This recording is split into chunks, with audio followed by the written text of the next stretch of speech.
Baru FYP di aku konten kreator hotel yang di lobi pakai piyama.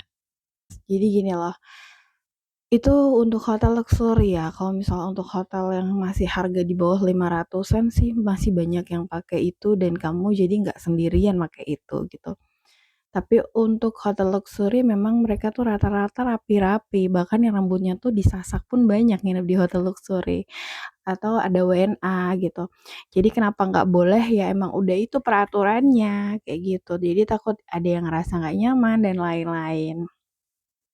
Selain itu nggak boleh juga pakai sendal. Sendal buat nginep di kamar itu memang kamar hotel itu memang dipakainya khusus di kamar hotel aja, nggak boleh keluar sebenarnya. Aku pun awal-awal pernah nggak tahu dan aku pakai buat sarapan dan itu diomelin sama suamiku. Kata suamiku kayak, "Aku ndeso ya," diomelin sama suamiku gini, "Mbak, itu sendalnya dipakai buat di kamar aja sayang, nggak boleh dipakai buat keluar ruangan kamar," kata dia gitu. Jadi kita memang harus nerima masukan dari orang supaya kita pintar dan kita tahu rules-rules-nya, karena di setiap hotel itu rules-nya beda-beda. Kayak misalnya, berenang ya, kalau misalnya renang itu kan ada hotel yang, strict banget, kita harus bener-bener pakai baju renang. Kalau misalnya kita nggak pakai baju renang, baju khusus renang ya, kita misalnya pakai kaos atau pakai baju pokoknya bukan baju khusus renang lah, itu pasti ditegur dan nggak bolehin renang. Ada jiwa sombong kita yang bilang, "Apa sih, kan gue bayar di sini, terserah gue dong mau ngapain."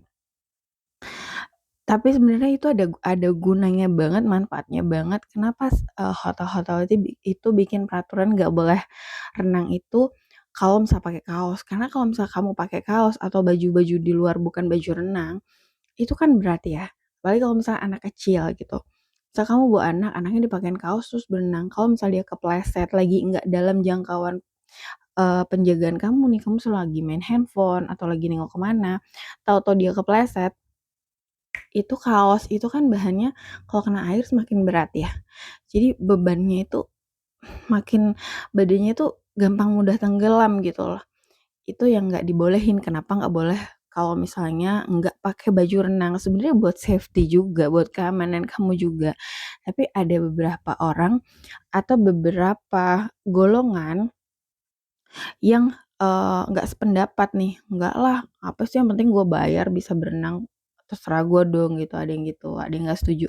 Makanya aku kasih tahu alasannya, kenapa berenang itu ada yang hotel memang, peraturannya ketat harus pakai baju renang, nggak sembarangan, kayak gitu.